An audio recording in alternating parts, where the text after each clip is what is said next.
I know of many people who are not free to live. We talk about being free to live your deen. And there are unfortunately many people who aren't able to live their deen freely. Now the tides are turning, and I believe that we are seeing an economic resurgence of the Muslim world. At the same time, we're seeing, there's brain drain, but there's also reverse brain drain where people are going back to strengthen those communities, and that's a win-win. Nationalism and other un-Islamic ideas are unfortunately manifesting in the ideas of the younger generation in the Western world. The economy and the knowledge and the barakah is going to come from the blessed land of Sham because Allah has promised that He will complete His light.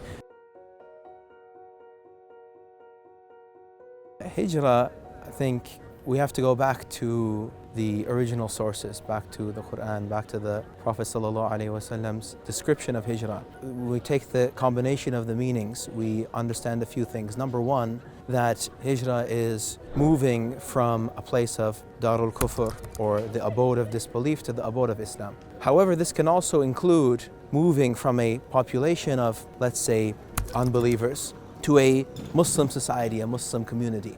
It can also mean, as the Prophet ﷺ said, that it is fleeing or abandoning that which Allah prohibited. So in other words, if there's any difficulty, there are a lot of political, what you might call political hijrah, people who are not able to live their deen as they wish, and for that reason they go to the Muslim world, or even the opposite, where there is a coup or there's some political instability and they're not allowed to voice themselves as Muslims. For that reason, they go to the West. And these can all, I think, be seen as forms of hijrah that people might undertake in the modern day. I know of many people who are not free to live. We talk about being free to live your deen. And there are unfortunately many people who aren't able to live their deen freely. They're not able to voice their concerns about family values against the imposition of LGBT ideology on their children in schools. There are unfortunately many Muslims who are under the, what you might call, pressure of the surveillance state, where you feel guilty or you feel like you might be a potential terrorist just for being Muslim. There are maybe some good examples and some bad examples of the reasons why people make hijrah, the reasons why people move to the Muslim world. Some of them are just motivated by the dunya. They want to live the same socioeconomic standard as they do in the West and just live maybe a Muslim version of a dunya-obsessed, luxurious, let's say, decadent lifestyle and so on, where they can have all of the luxuries of the dunya and be a part of the interest capitalist system. There are, on the other hand, people who I've met, and I think the number of these people are increasing,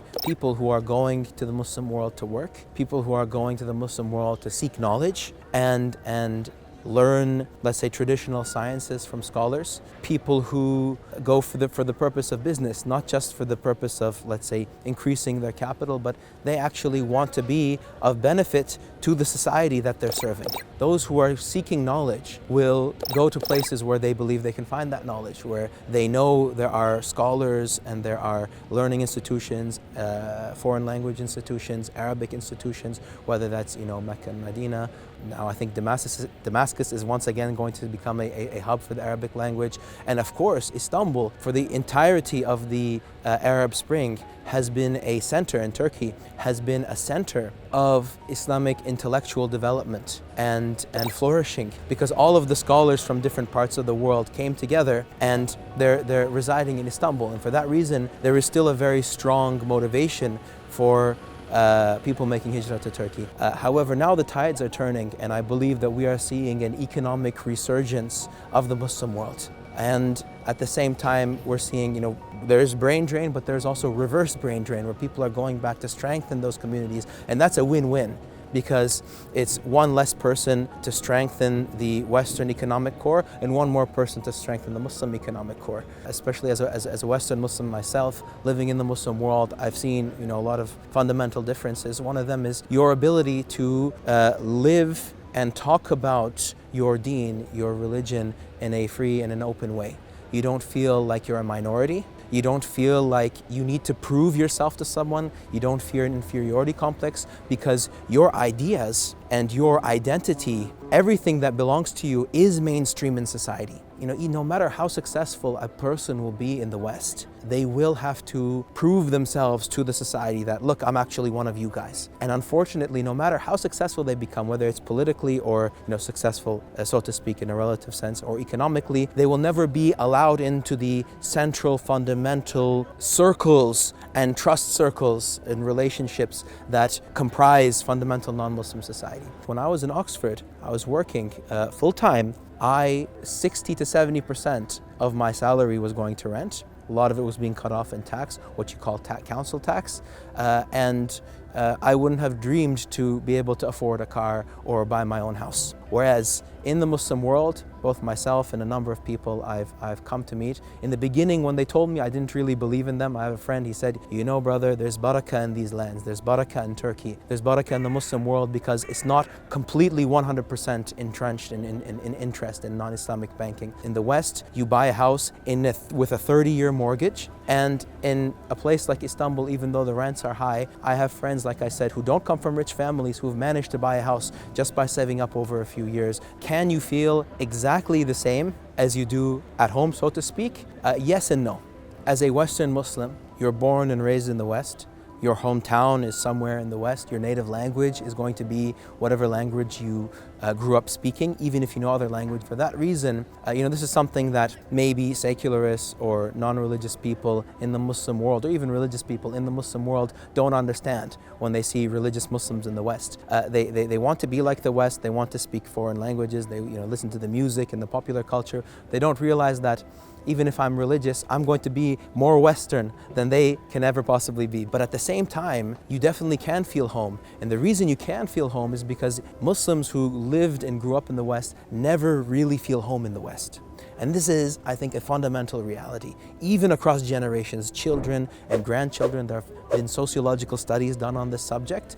They find that the first generation is connected to the Muslim country culture. The second generation rejects that culture and says, no, I'm 100% Canadian or American or British. And the third generation says, wait a second, there's something different about me. My color is not the exact same. My name isn't the exact same. There must be something different. And they rediscover that Islamic identity and they become more religious than their parents were. How do I feel home? They have to start with their intention. If their intention is to go to an artificial place like Dubai, where they're never going to get a visa, they're never going to get citizenship, they just want to go there, do some business and come back, these kinds of folks often go to the Muslim world, even if they go, let's say, to their home countries or where their parents or grandparents came from, they often rebound and they come right back. Whereas people who are invested in the Muslim world, who have purpose in being in the Muslim world, realize that they're actually really welcome there because their skills and their connections and their knowledge will be valued by people at the highest level of society. There are some folks who were living under the Assad regime in Syria,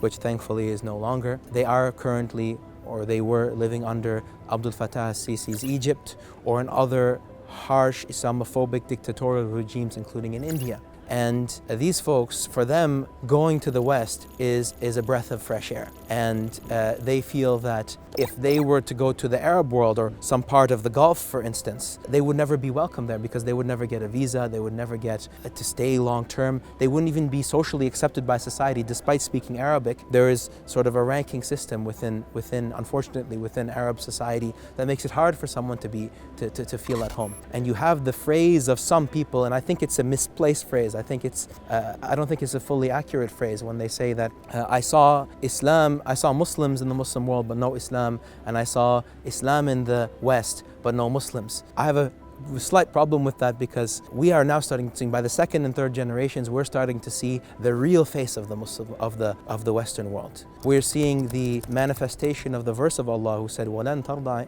عَنْكَ الْيَهُودُ وَلَا النَّصَارَى حَتَّى تَتَّبِعَ مِلَّتَهُمْ, that the Jews and the Christians will never be pleased with you until you follow their deen. And this appears and becomes prominent during times of war and difficulty. They realize that, wait a second, the Muslims, they don't believe the same thing that we do. They don't support our imperial ambitions around the world. They don't support, right now, after the genocide in Gaza, this is becoming very clear. The West is making it clear in no unclear terms that Muslims are not welcome here, and if you're going to support Palestine, and if your loyalty and allegiance is going to be to Muslims around the world, then this is not the place to do it. We don't realize how much nationalism and other un-Islamic ideas are unfortunately manifesting in the ideas of the younger generation in the Western world. We don't often realize that. We don't realize that, with LGBT, I remember when that was first becoming a thing, there was a kid, Muslim, mom, dad pray, 5 times a day and everything, and the kid says, what's wrong with a man marrying a man or a woman marrying a woman? Why can't everyone just love who they want? They don't realize that these ideas are slowly chipping away at them.